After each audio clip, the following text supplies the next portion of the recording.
Welcome to Doctoring the Truth, the podcast where we pull back the curtain on healthcare gone wrong. I'm your host, Jenna Tennell, and with me is my delightful co-host, Amanda House. We're two doctors of audiology here to bring you inside real-life cases where once trusted healthcare providers veered off the ethical path into criminal territory.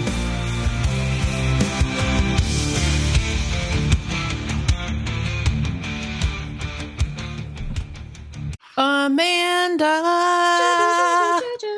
Jenna! Hello. Heyo, how are you?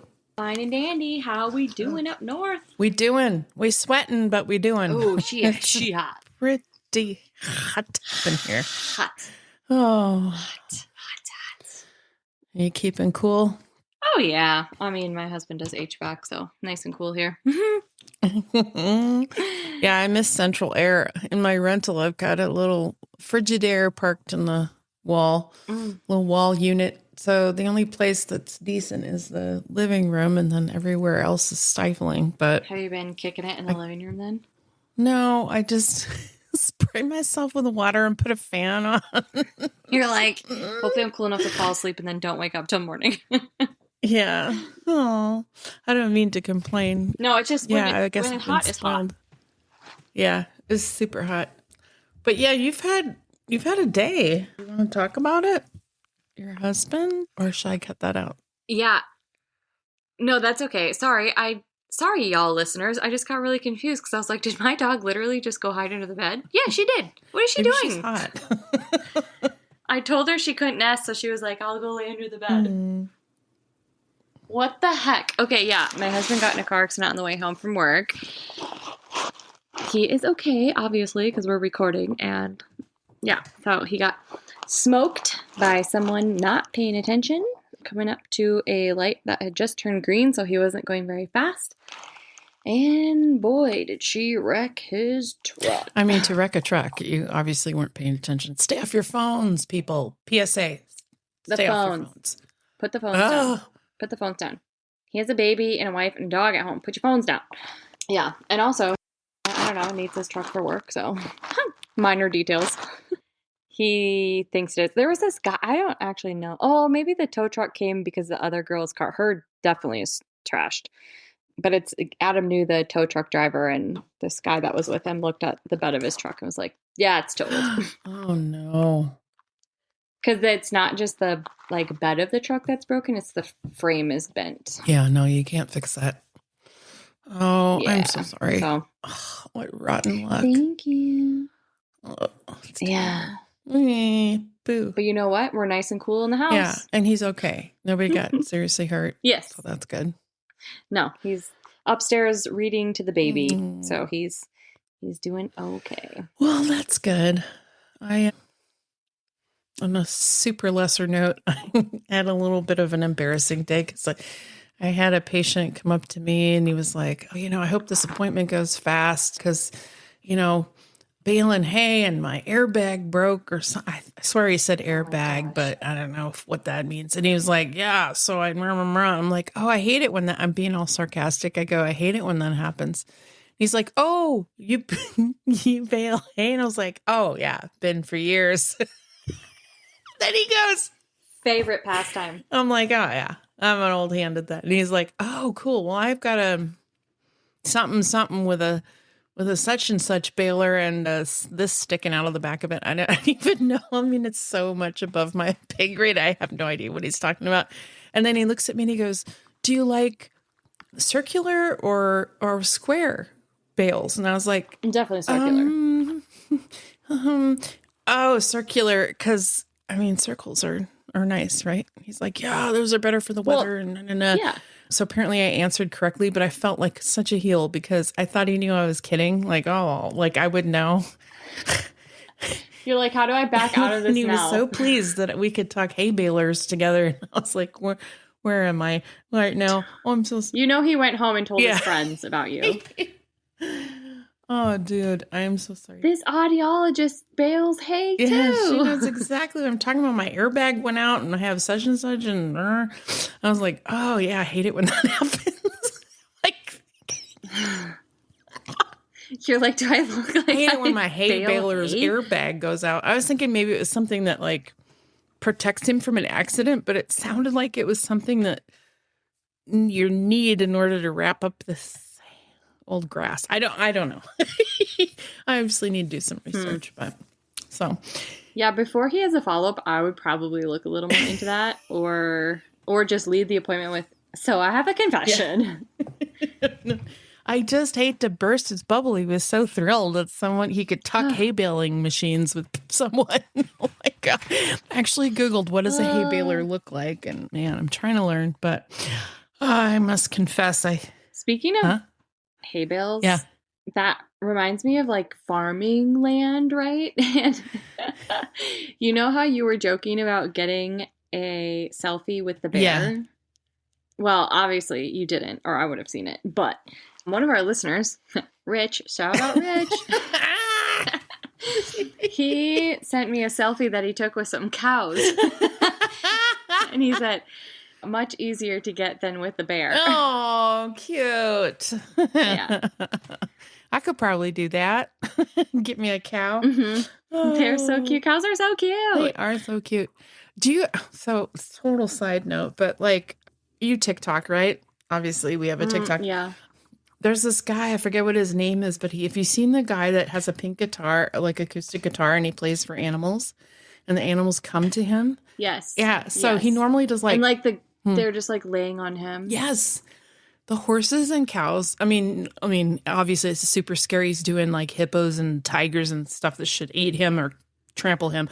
But when he does the cows and the horses, it's just so amazing because they just love him so much. He's just like serenading these animals. Oh, yeah. I want to be in that field with him when he's playing. But anyway, so that's a happy place. Do we have any corrections for last week? I don't think so. Nobody's been barking up my tree. That's a good thing. Yeah. All right. Well, let's go to our first sponsor because you're yawning and I feel like this sponsor's for you. Strong Coffee Company. They offer premium instant blends that combine convenience with health benefits. Their standout Black Fair Trade instant coffee delivers a smooth, robust flavor while adding 15 grams of protein, 5 grams of MCTs, and 250 milligrams of adaptogens like ashwagandha and theanine.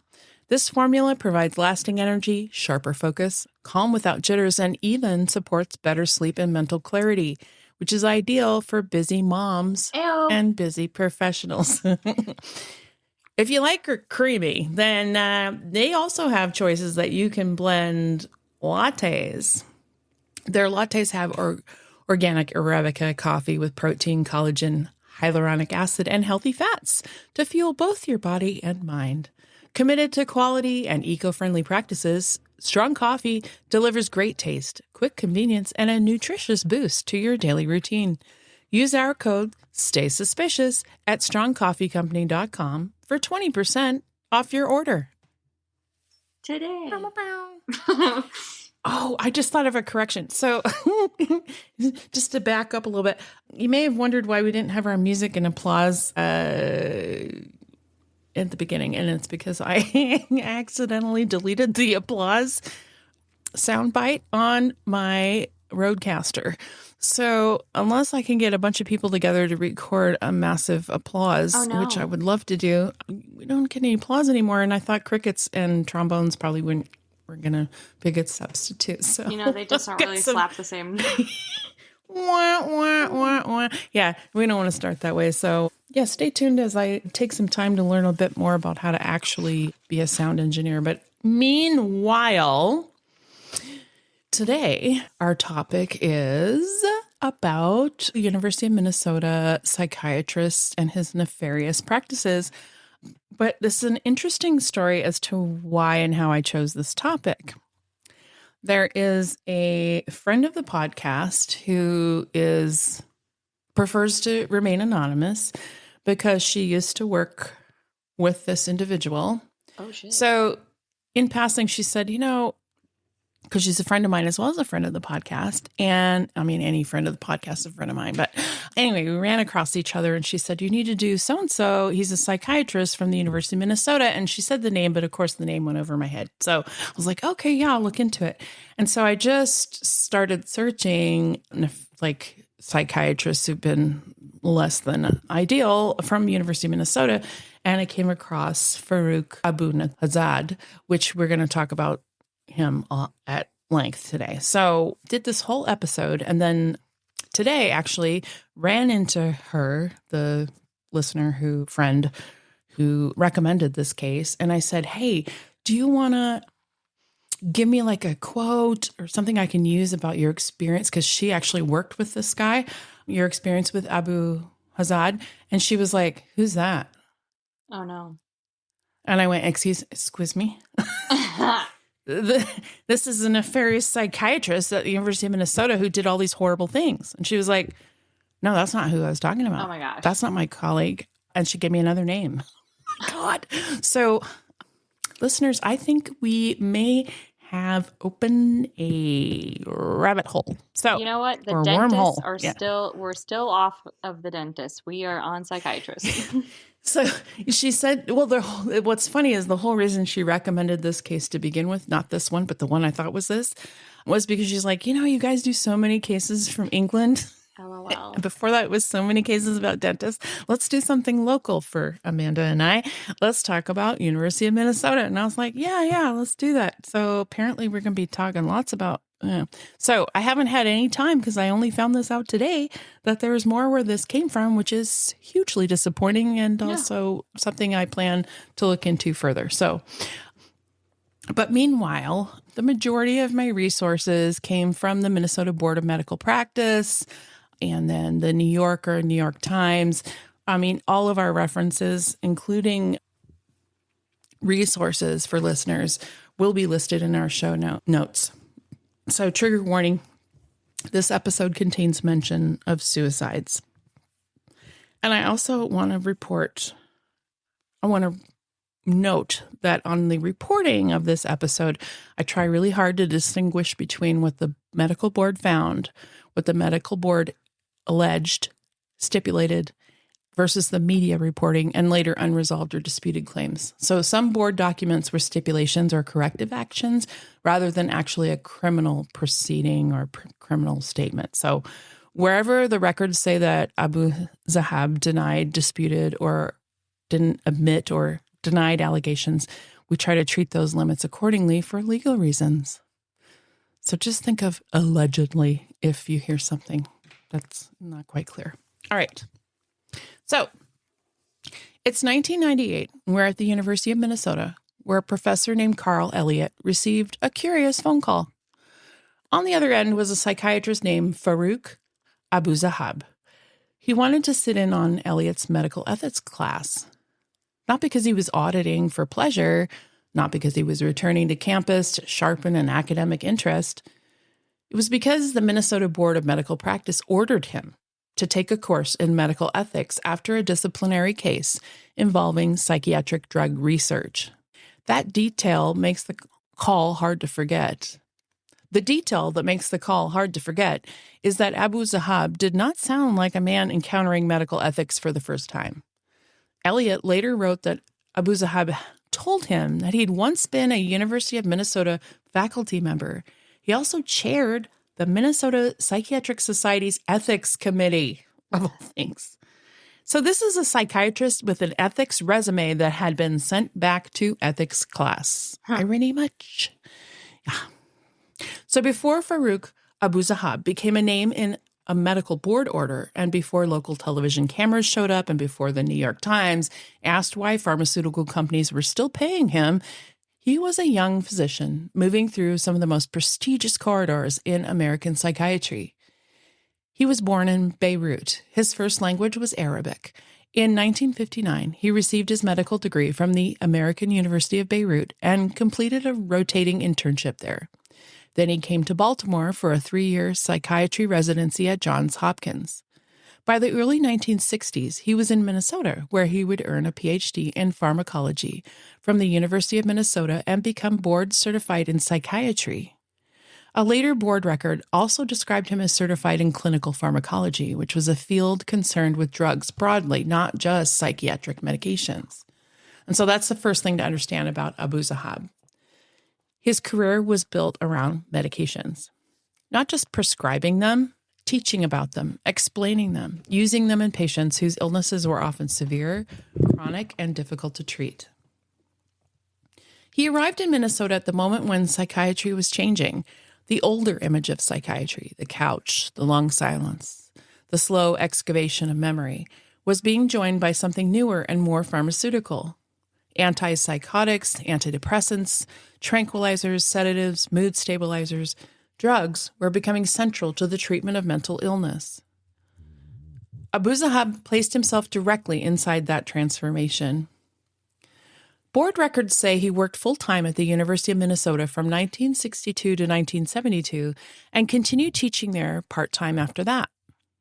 By 1973, he was in private practice under the name Clinical Psychopharmacology Consultants. He'd been chief of psychiatry at St. Mary's Hospital, president of the Minnesota Psychiatric Society, and chair of that society's ethics committee and principal investigator in many psychotropic drug studies. A biographical note later described clinical psychopharmacology consultants as a practice founded in 1973 for clinical investigations of psychoactive medications. The same note said that in 1998, he expanded his interests into anti-aging medicine and brain aging. So the man at the center of the story was not drifting at the edge of medicine. He was rooted in Minnesota medicine. He had a university connection, hospital roles, private practice, professional titles, and a specialty that made him valuable to drug companies. He also had a family life in Minnesota. Public biographical records list marriages and children, and at least one of his children later entered medicine. His family members are not part of the disciplinary story, but the biographical fact helps place him. Abuzzahab was not a transient doctor passing through town. He built a life, a name, and a medical identity in the Twin Cities.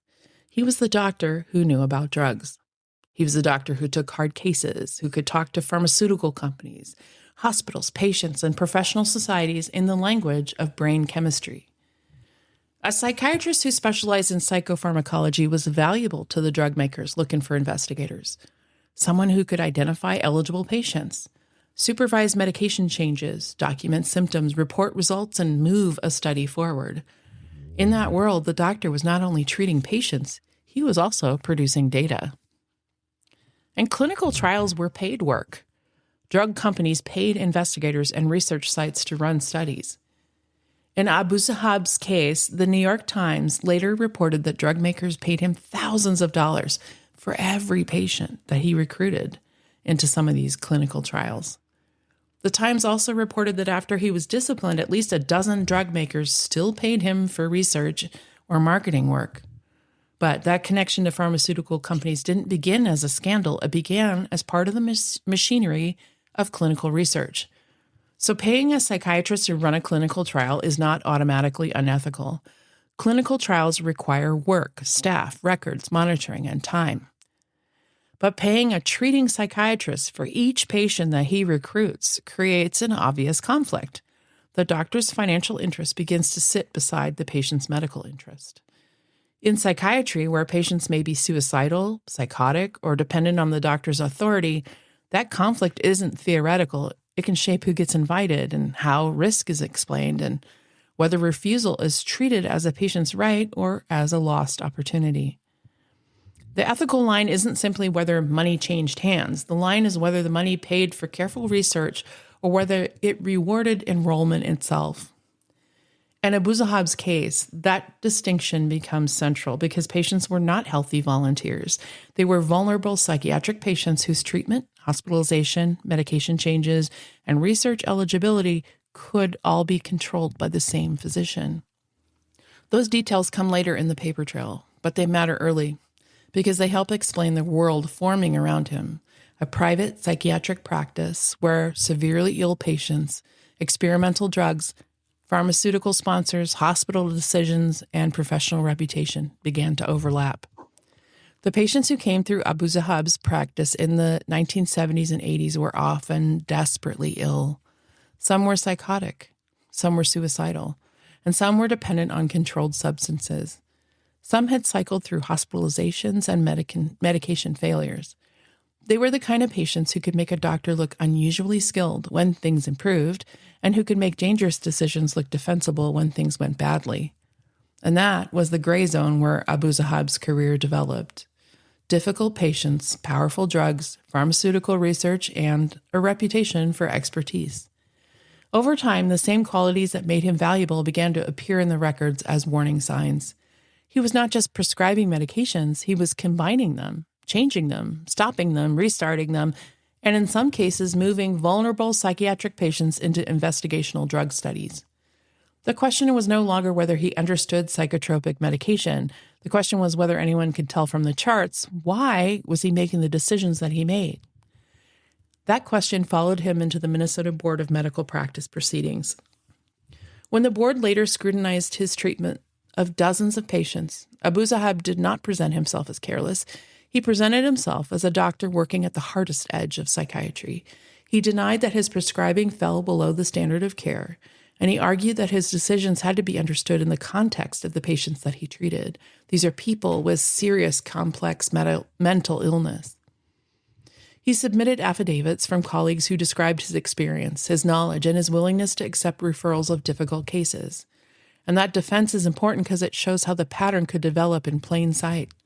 This was a doctor who takes difficult cases and was indispensable, a doctor who knows medications can become trusted with combinations that would alarm anyone else, a doctor who's known as an expert can begin to operate with unusual latitude.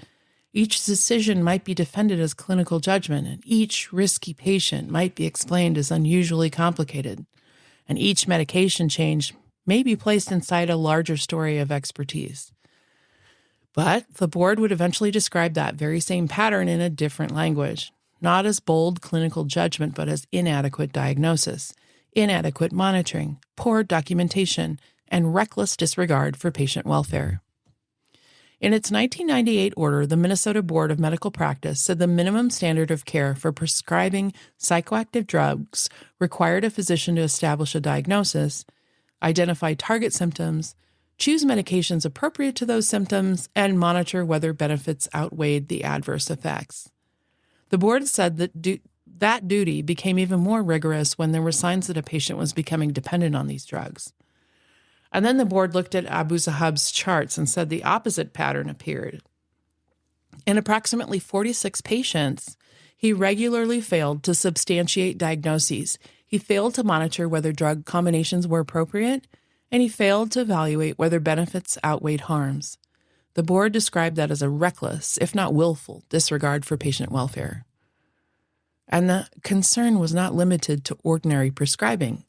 It reached into research. The board said in a number of cases, Abuzzahab enrolled psychiatrically disturbed and vulnerable patients into investigational drug studies without ensuring that they met eligibility criteria, and then kept them in studies after their conditions deteriorated. And according to the New York Times, warning signs about his research practices had appeared long before the public disciplinary case. The Times reported that FDA audits in 1979 and 1984 concluded that Abuzzahab violated protocols in every audited study he led and reported inaccurate data to drug makers. The article also reported that he often oversaw 4 to 8 drug trials at the same time and moved patients from one study to another, and sometimes gave experimental drugs at a first initial consultation. And once he even hospitalized a patient who didn't need to be hospitalized solely to enroll him in a study. And that's where this episode begins to tighten, not with one shocking act, but with a professional world forming around him. The university, the hospitals, the psychiatric society, the ethics committee, the private psychopharmacology practice, the clinical trials, the difficult patients, the pharmaceutical payments, the confidence of an expert, and the fragility of the people who came to him for help. By the time Carl Elliott received this phone call, Abuzzahab was already carrying decades of that history. Elliott had recently begun teaching bioethics and philosophy at the University of Minnesota when Abuzzahab asked to sit in on his ethics class. There had been trouble in a research study, Elliott later wrote, and the state licensing board had ordered him to take medical ethics. So we're back to where we started, the beginning of the episode. A psychiatrist with a long career in psychopharmacology, a former University of Minnesota faculty member, a president of the Minnesota Psychiatric Society, a former chair of an ethics committee, was being sent back to ethics class. By then, the lesson was already in the charts. And that irony would be enough for an anecdote, but the records behind it tell a dark story. A state medical board file involving 46 patients, several deaths, investigational drug studies, controlled substances, allegations of inadequate monitoring, and a career that didn't end when the board stepped in. So in 1998, the Minnesota Board of Medical Practice disciplined Abuzzahab after accusing him of reckless, if not willful, disregard for the welfare of those patients. According to later reporting by the New York Times, 5 of the 46 patients died in his care or shortly afterwards. The board suspended his license for 7 months. Wow. That's it. Okay. And then, restricted it for 2 years. What an odd amount. Like, I know that's very short too, but 7? Such an odd number. Mm-hmm. Yeah, how'd they come up? 5 lives? Okay, 7 months. It's the next part of the story that's the part that makes the case bigger than one doctor, because years after that discipline, Abuzzahab was still being paid by pharmaceutical companies. So he had his license revoked and he was still being paid to run these drug trials, and he was still involved in drug testing. According to the New York Times, at least a dozen drug makers paid him for research or marketing work after he'd been disciplined. And did they know that he didn't have his license? Well, that's the thing. According to the FDA, they're supposed to look into it. They're not required to make a decision. They're not required or recommended to not. They're just required to look into it. And then what? Well, and if they already cleared him and have been doing research with him, I guess, like, unless you have a protocol that's like, in X amount of time, you must re-verify everyone. I mean, if they didn't have that, then why would they ever look again? That's true. Yeah, I wonder if that's what happened. So it just seems like nothing would slow him down. He'd been licensed in Minnesota since 1965. Board records described him as board certified in psychiatry and clinical pharmacology. He treated complex patients, people with psychosis, depression, chronic pain, substance dependence, suicidality, and heavy medication histories. And these are not easy cases, but these are exactly the kind of cases where a physician's judgment had to be precise and where the chart had to show the logic of every major decision. The state board's criticism wasn't that Abuzzahab practiced in a difficult specialty, because everyone knows psychiatry is difficult.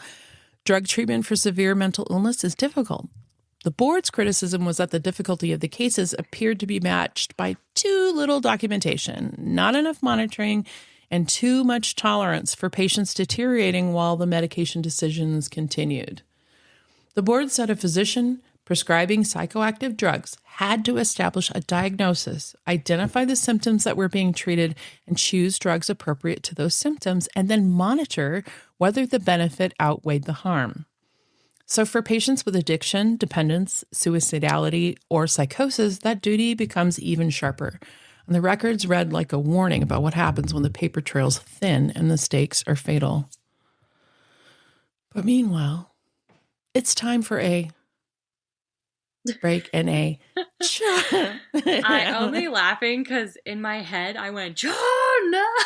And I was like, that is way too aggressive. We were both looking at each other like, who's gonna alley cat this? I was like, I'm gonna come in way too hot. It's way too hot for a.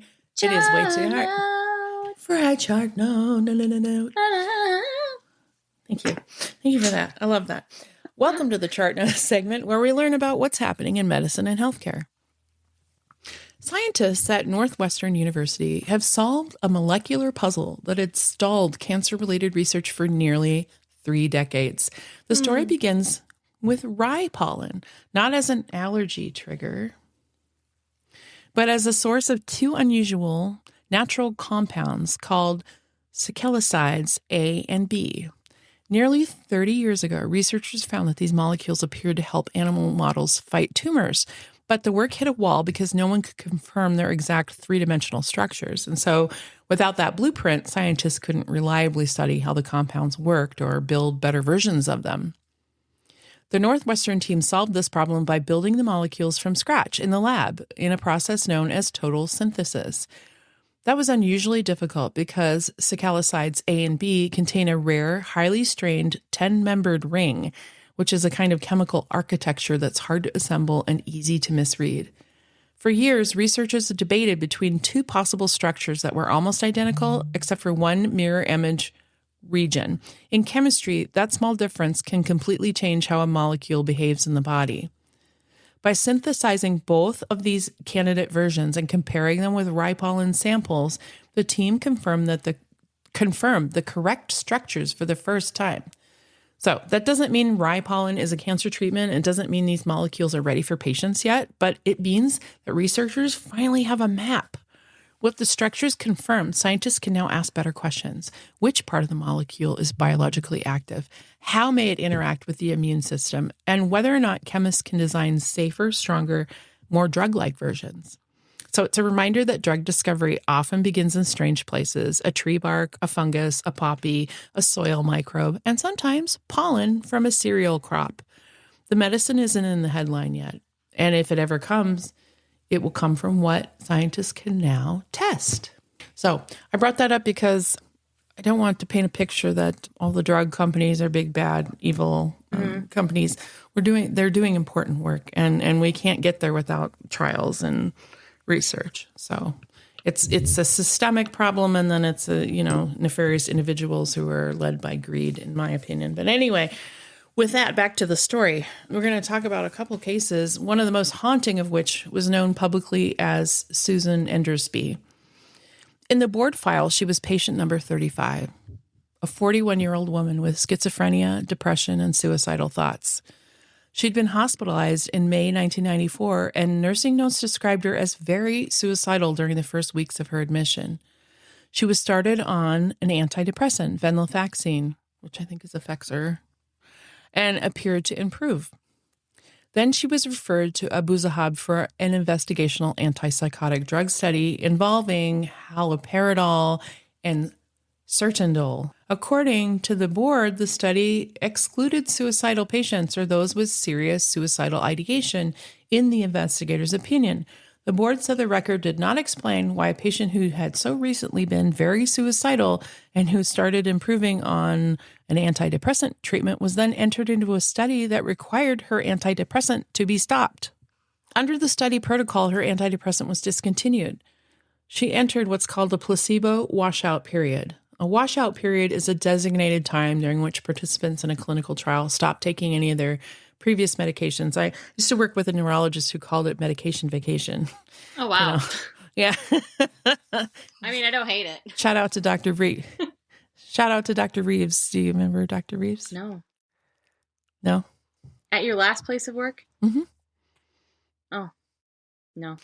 This period is essential for ensuring any residual effects from prior treatments don't influence the outcomes of the new treatment being tested. But like in my mind, it's like you would only do this if you haven't had effective treatment elsewhere. Why would you switch it up to some investigational trial when someone's already had the solution delivered to them? I mean, duh. Right. Why are we investigating something else? Yeah. So subsequently, her suicidal feelings intensified. The board said the study protocol didn't allow hospital leave until later, but Abuzzahab allowed her to leave during the washout period. So here she is off her meds, getting not only that, but you come off of these things, you're not getting the help you need, but you're also getting horrific side effects from some of these medications.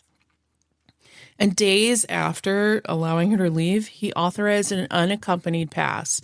So during that pass, she died by suicide after jumping from the Franklin Avenue Bridge. Oh my gosh. So tragic. So that case became part of public record, but it wasn't the only case. Another patient, later identified by the New York Times as David Olson, appeared in the board file as patient number 46. Olson had been treated with Clozaril, a powerful antipsychotic often used for treatment-resistant schizophrenia. According to the Times, Abuzzahab repeatedly tried to recruit him into clinical drug trials. Remember, drug makers paid Abuzzahab thousands of dollars for every patient that he recruited.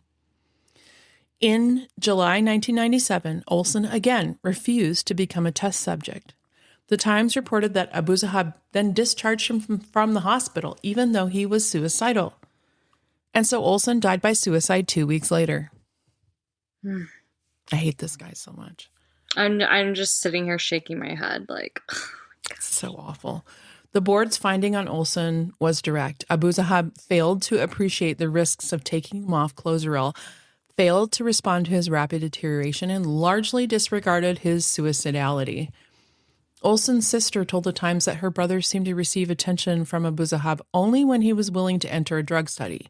In her view, the relationship had become transactional. A sick patient was valuable when he was eligible for research, but less valuable when he declined the research.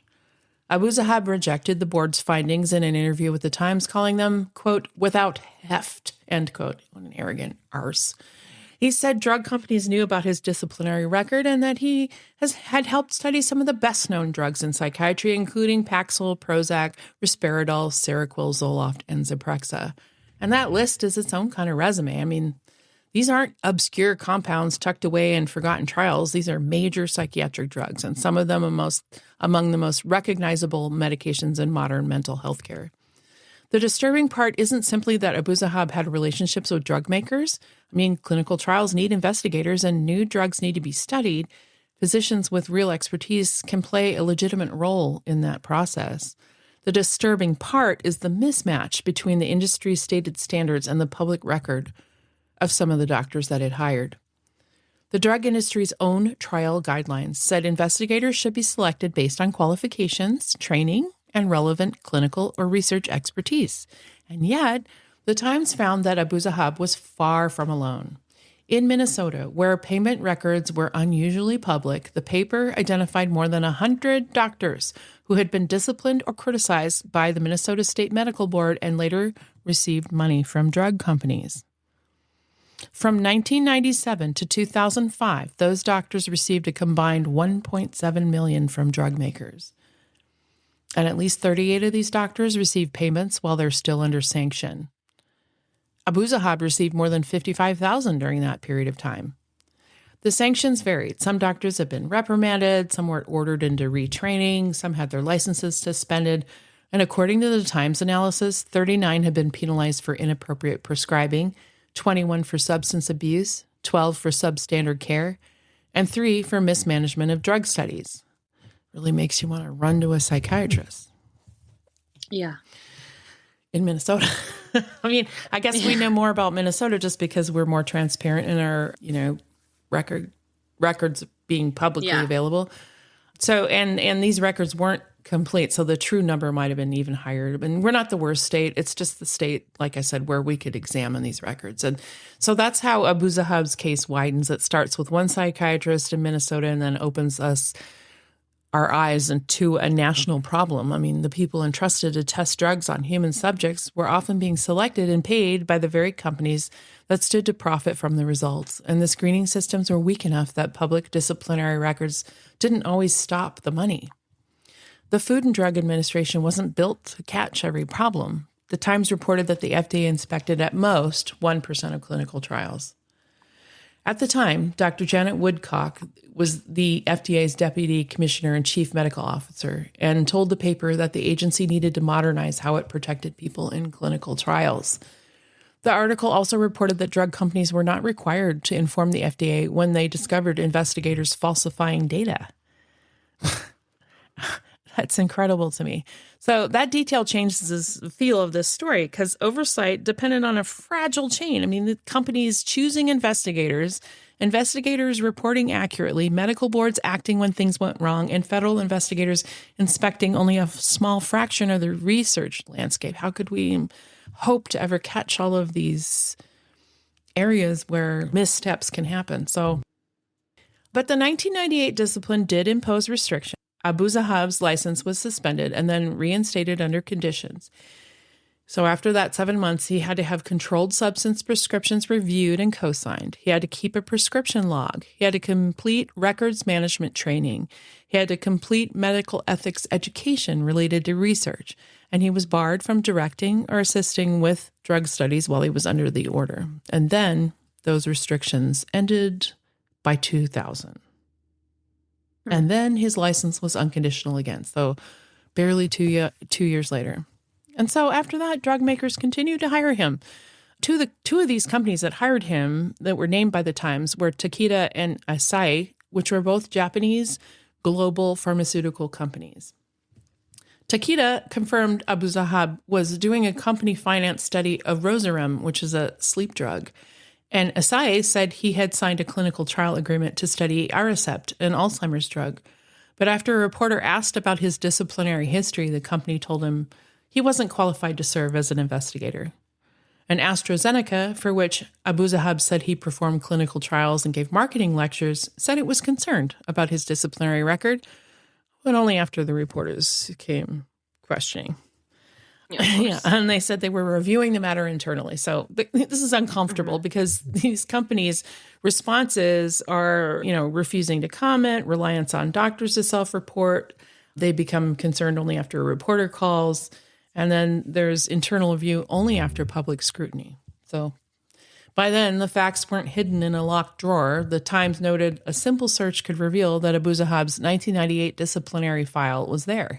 His case had been reported locally. The Boston Globe featured him in a front-page article about psychiatric drug experiments. And NBC's Dateline covered the suicide of a woman in a drug experiment that he supervised. And yet, the payments continued, and the case did not stay in the past. In 2006, so he's been going since the 70s. In 2006, the Minnesota board again criticized Abuzzahab, this time over prescriptions written under names that weren't the patient's legal names. Oh my God. The corrective action agreement said he met with the board's committee to discuss allegations that he wrote prescriptions for patients using false names and failed to provide records for a patient. He agreed to create a written policy for handling requests to prescribe under pseudonyms or non-legal names. Okay.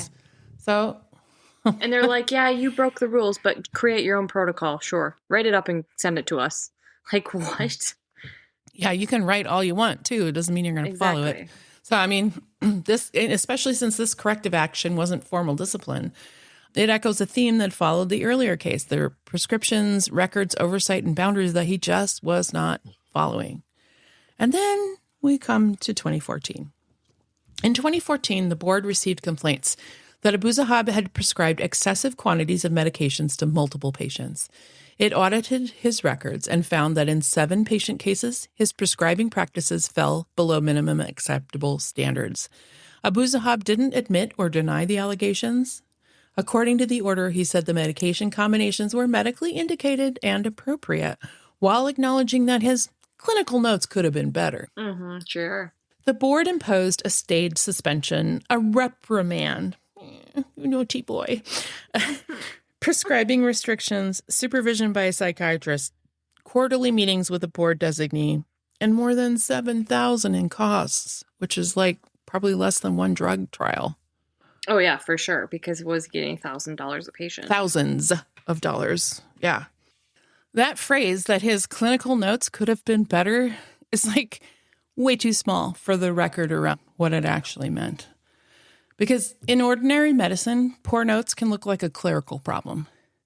But in these cases, the notes were the only indication and logic of care that should have been there. Like, why? What is your thought process behind taking a suicidal patient off of a medication? Why are you keeping a deteriorating patient in a study? What's the reason to continue controlled substances in a patient showing signs of dependence? Why did you discharge a suicidal patient after he refused a drug trial? Why does the risk-benefit calculation still favor the plan?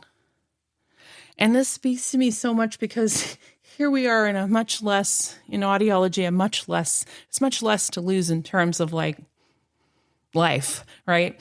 And we are just so drilled that we need to document absolutely every thought process to make sure that if we get run over by a bus tomorrow, someone can come in and take over and figure out, okay, this is what's best for this patient based on your history with the patient and their symptoms and everything. And here, this is like life and death, balance of life and death. And he's not even documenting, not even to cover his ass. I mean, because let's face it, he was nefarious decisions, but I was going to say, he's got a God complex. So doesn't need to write. He wasn't even justifying his medical judgment. So In 2017, the story surfaced again through local reporting in Minnesota. WCCO TV, a local channel in Minnesota, investigated the death of Mike Ahrens, a Bloomington man whose family found hundreds of empty prescription bottles in his home after he died. The report said Ahrens had a history of multi-substance dependence and that Abuzahab's name appeared repeatedly in his prescription records.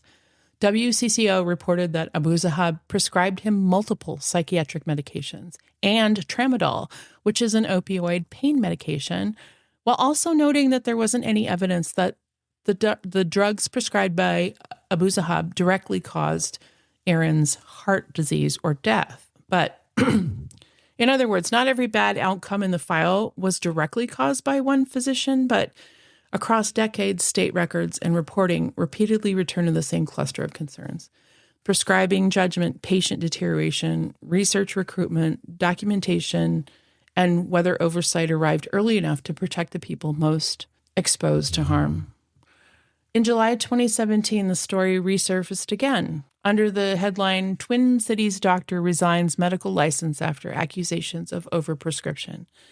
The article, published July 28, 2017, reported that Abuzzahab, then 85, had given up his license. He was 85. Jesus. Yeah. So I named this episode partly after one of the articles about this had called him a geezer. A geezer finally retired, so before he got busted. So anyway, so this was related to the Mike Ahrens story about the overprescribing of opioids after hip surgery. And so Abuzzahab had prescribed Ahrens at least 8 medications. And so earlier that month, the Minnesota Medical Board temporarily suspended Abuzzahab's license over allegations that included other unethical and unprofessional conduct, fraudulent billing practices, and prescribing outside medically accepted purposes. So he did this he quit before the board could move further, resigning his license. The article gave the final chapter a local human frame. Aaron's family was relieved that the license was gone, but they were still left asking, why had the system taken so long? WCCO noted that complaints involving Abuzzahab stretched back decades, which we talked about, tying this 2017 resignation back to earlier board actions as early as the 70s and 80s. So the study doesn't end with an ethics class, a suspension, or one tragic patient. It just ends with a record that kept reopening. The psychiatrist with academic and professional standing becomes a clinical trial investigator. And even though federal audits raise concerns, patients are moved through drug studies, people die of suicide, and the state board suspends and restricts the doctor's license, but he continues to get paid by pharmaceutical companies. So then he gets full prescribing practices and returns again. So it's frustrating because it's not like the system didn't act. It did. The board did all the suspending, restricting, monitoring, reprimanding, finding, and criticizing. And it was the drug companies that eventually expressed concern. And one of those companies only ended their trial relationship after a reporter asked questions. So this is just so disturbing to me. It's just so slow. It's so slow to act. Medical discipline often looks decisive on paper, like, a stayed suspension, a corrective action. But at the end of it, there's a system to move forward, and patients don't get the luxury. Susan Endersby did not get a second draft of her protocol. David Olson didn't get a later board hearing. The patients whose charts became exhibits didn't experience oversight as a policy debate. They experienced it as medication changes, study recruitment, discharge decisions, refills, hospital passes, and the quiet authority of a doctor's signature. So the opening image remains a clean one for me. Faruk, Abuzzahab, calls a university professor and asks to sit in the back of a medical ethics class. But by then, the lesson was already in the records: the board file, the FDA audits, the payment data, the company responses, and the patient deaths all pointed towards the same uncomfortable truth. In clinical research, the person choosing the patient, changing the drug, reading the symptoms, and signing the chart is the safeguard. And when that safeguard fails, the results are devastating. Bonkers. This guy is bonkers. This case is bonkers. This case opens a lot of questions I didn't know I had about these kind of things because we've never covered a psychiatrist before. Mm-hmm. First and foremost, there is 0% of me that ever wants to work until I'm 85. What the age? He was making good money just pushing people through these studies. Yeah. Yeah. Don't care. 0%. It's not like he was charting. Good for you, dude. He wasn't actually doing reports or anything. You know what? You're right. That admin burden that many of us feel in the medical community, he didn't have that because he just didn't do it. So true. So maybe it would be easier to work till you're 85 if you're just collecting a paycheck without all the admin the whole stuff. pesky documenting what you're actually doing. Yeah. Mm. So maybe you said this, or maybe I just don't get it, or what, but why, like, if there were whisperings of this guy being a Class A D-bag and, like, unethically recruiting people, et cetera, why did the company, like, did no other doctors want to do the research? Was there no one else? Like, why did the companies keep asking him to do studies? He was a big name. He was one of the originals. He was the kind of the OG. So they wanted the name. Yeah, I think that's part of it. But I also think we have opened a rabbit hole, as I've said, because out of those 100 cases that are questionable around that same, time period, late 90s, early 2000s, it was a free-for-all with these drug companies. And so the FDA has guidelines, but they don't have the authority to actually, there's no punitive, they have guidelines. And then the medical board they have a very restricted set of disciplinary actions that they can enforce. So in one of, I think, the loopholes that the drug companies got around, because they're not interested in doing all this, like you said, we might already have somebody as a big name. They're not going to keep looking into his background, all of this. Mm-hmm. They are required to recruit someone who's qualified and reasonable and whatever. But if they do a background check and find that this individual has a criminal history or has been, had their license revoked for a period of time or some kind of disciplinary action, there's no, they don't have to report that back to the FDA and say, oh, we figured that out and now we're not. No. There's nothing that says that they don't get to continue on. Loop isn't closed. No, it's just like, oh, you should do this. Okay, and then what? We did it and we don't care what the result is. Yeah. So to me, that just seems like ridiculous, kind of a waste of time. And so they're paying him tons of money because he's the big name, so everyone wants to go to him. He's got a bigger patient database to recruit, et cetera, et cetera. But then in turn, they're making more money because he's collecting the data and putting out the research. Yeah. And he's recruiting people without necessarily them meeting the eligibility criteria. So it might be more stringent. He's absolutely lying about it and lying about results probably to favor the drug companies so that they get more. Yeah. Yeah. So it's a win-win, or I'll scratch your back, you scratch mine situation. Completely flabbergasted still about just putting patients in multiple trials at once. Like, what? Yeah. You know how hard the field, I think, is super hard and through no fault of their own. You could even do genetic studies to see what medication might help your depression or whatever, but it's just basically throwing a dart at the wall and seeing what sticks. Mm-hmm. So to finally find something that actually works for somebody and then take them off of it, what the hell? It's just so I know. Awful.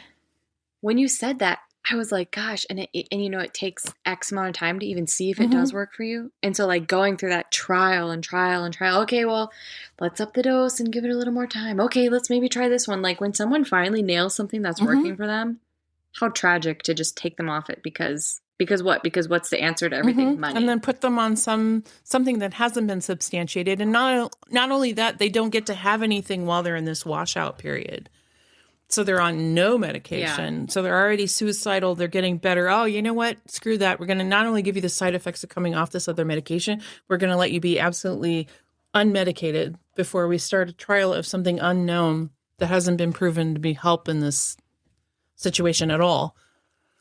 It blows my mind. He's just experimenting with people to make money.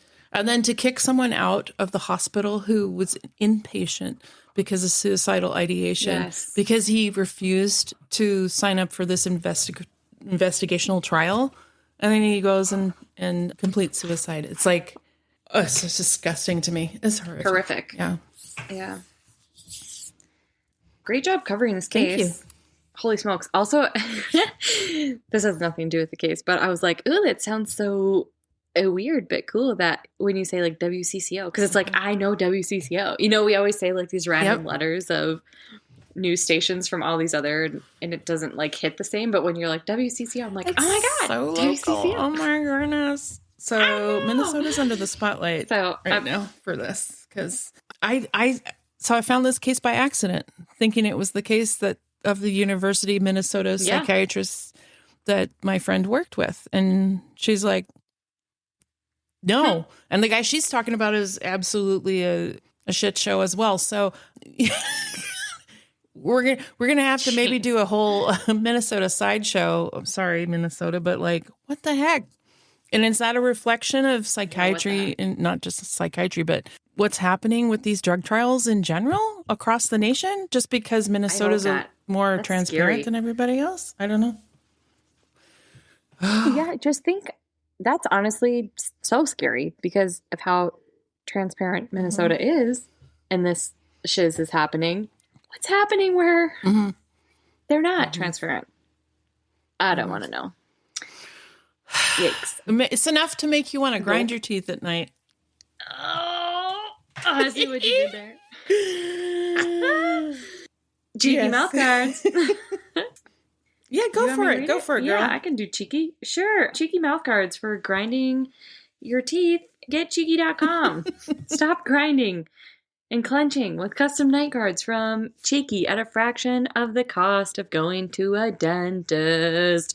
It's easy. It's affordable. We've talked about it. You know what? Smile, sleep, repeat. Cheeky offers affordable custom night guards that are delivered to your doorstep. They send this easy-to-use impression kit that you take and capture your bite from the comfort of your own home, and it ensures a dentist-quality night guard that is tailored to your teeth. Cheeky night guards protect teeth from grinding by absorbing the forces of grinding, preventing headaches, jaw pain, and chipped teeth, while promoting healthier gums and a more confident smile. With free shipping and a 100% money-back guarantee, Cheeky is the perfect solution for teeth grinding or clenching. You can try it risk-free and join thousands who choose Cheeky to solve their grinding and clenching problems. So do not delay. This exclusive deal is limited. Visit getcheeky.com and use our promo code Stay Suspicious for 30% off your order today. Whoop, whoop. What'd you say? No, I'm just yelling, stay suspicious. Oh, yeah. I was like fighting a yawn as I was reading, so I thought you were making fun of me. Oh, no. Would I do that? Maybe. Yeah, never. Is it time for a... Is it time Medical for a... Medical Mishap! Today's Medical Mishap, it starts out... I'm already so happy with the third person it addresses. Hee. Dear Jenna, Amanda, and Baby. Oh, Baby. I recently discovered your podcast and I'm enjoying it immensely. Wow. Thank you. I love true crime, but I also love learning about all things related to medicine and healthcare. So your pod delivers everything I want and need in my ears. Whoop, whoop. I have a medical mishap that I want to share, and I would like to remain anonymous, and you'll soon see why. Oh boy. Okay. The writer says, okay, here goes. I'm a lady of a certain age who is recently single, which is a good thing, and actively working on my mental and physical health. Go, Queen. I've kind of been in a slump for a few years or more. I haven't done much exercise, don't eat healthy, and have developed questionable habits like long hours doom scrolling TikTok instead of getting out of bed on weekend mornings, etc. I feel that. I will say having a therapy appointment each week was the one thing that helped me take control of my life. Shout out to all mental health workers out there. You are indispensable. And for anyone who's never tried therapy, I urge you, try it. It's like a weekly massage for your brain. I love that you said that because that's such a good way to put it. We love a therapist. Yes. Honestly, I think the world would be a happier place if everyone just had a therapist. I'm sorry, this is totally me talking. This is not the writer. I'm just saying quick. Like my therapist says, we're all in therapy because we need to learn how to handle the people that should be in therapy. Oh, I love that. That's so true. Oh my goodness. Yeah. Yep. Okay, back to the writer, who also says, anywho, here I am busy making all of these goals to help me get back on track. And my therapist asked me what I was doing that brought me joy. I took a step back and thought about it. Counting calories? Nope. Trying to make it to 10,000 steps on my activity trackers? Nah. Eating raw vegetables instead of leftover pizza? Definitely not. My therapist challenged me to think about how I can reach some of my goals in a way that brings me joy and fills my cup. One day I was watching America's Got Talent, AGT, and I saw a pole dancing routine that was so beautiful, strong, and expressive that I was practically in tears. That's when I came up with my brilliant plan. I love to dance, and I have spent many of my formative years devoted to dance classes. I also wanted to get out and meet people and feel good about how I look. So I bought a dance pole. Had that sucker installed right in my living room. I put on my favorite playlist on Spotify and grabbed onto that pole, flinging my legs out like I'd seen on TV. Enter the mishap. Unfortunately, what I didn't know was that the pole itself also moves around in a circle. Oh, no. So my enthusiastic kick sent me flying at supersonic speed around the pole, at which point my big toe, caught too close to the cabinet and ripped. Oh, God. Ripped. Oh, God. Ripped my entire nail off. Ha! Yep, my big toenail off clean. Ha! My reaction is because I've actually lost part of my toenail before, you guys. It really hurts so bad. So painful. It's so bad. It's so bad. So the writer says, I can't even tell you how painful it was. Baby, I know. I don't know because mine was only part. I can't imagine the whole thing. I'm literally squeezing my toe right now. That's horrible. That should have been in the trigger warnings, probably. Yeah. I ended up having to call my parents to take me to the ER because my friends were out of town, which meant I had to try and explain to my ultra-conservative parents how I ripped the nail off my toe and why there was a stripper pole in the middle of my living room with a blood spatter around it. It was quite a scene. Anywho, all is well now, and the pole and I have been getting along without any further injuries once I move the furniture out a safe distance, of course. Hope you enjoyed that, and thanks for reading on the pod. Stay safe and stay suspicious of angry filing cabinets. Love, Anonymous. Anonymous. Triple X because you got a pole. Yay. Just kidding, it's for hugs. Oh my gosh, I'm clenching my toes as well. I can't imagine the pain. Literally. You know what? Even when you stub your toe, how awful it is, or you get an ingrown toenail. Can't imagine ripping it off and then having to call your parents and be like, yeah, never mind what this pole is doing in the middle of my living room. Never mind this pole. Get me to the Mom, ER. did you know the pole actually turns? Fun fact. Oh, man, this has been great. But what can our listeners expect to hear next week, Amanda? Next week, we are talking about a guy who, we'll just say, basically has a embellished resume. Oh, okay. And like when you're a dishwasher and you say you're a sanitary technician. Worse than that. Not just changing to fancier words, just mostly doesn't actually have the qualifications for what we're doing, which involves transplanting things into people's bodies. No. And saying it will cure them. Oh my God, Amanda. Why are there so many of these horrific individuals in life, in medicine? That's why we're doing this podcast. Well, I can't wait. Yeah. I can't wait. Yeah, it's going to be a doozy. So don't miss us next week, guys. Follow or subscribe to Doctoring the Truth wherever you enjoy podcasts for stories that shock, intrigue, and educate. Y'all, I'm so sorry. It's 8:05 p.m. Your lady is old. Trust, after all. Follow us, yawn. Because we're so excited. Because I'm so much more exciting on social media than real life. You guys, if you've listened this far, trust us. After all, trust is a delicate thing. Just text text us. Please, God, text us on our website. Please. Please, God, we need friends. You can text us directly on our website at doctoringthetruth@buzzsprout.com. Email us your own story ideas, medical mishaps, and comments at doctoringthetruth@gmail. Be sure to follow us on Instagram at Doctoring the Truth Podcast and Facebook at Doctoring the Truth. We're on TikTok at Doctoring the Truth and EdOddPod. Don't forget to download, rate, and review so we can be sure to bring you more content next week. Until then, stay safe, drink strong coffee company, and stay suspicious. Holy smokes, goodbye.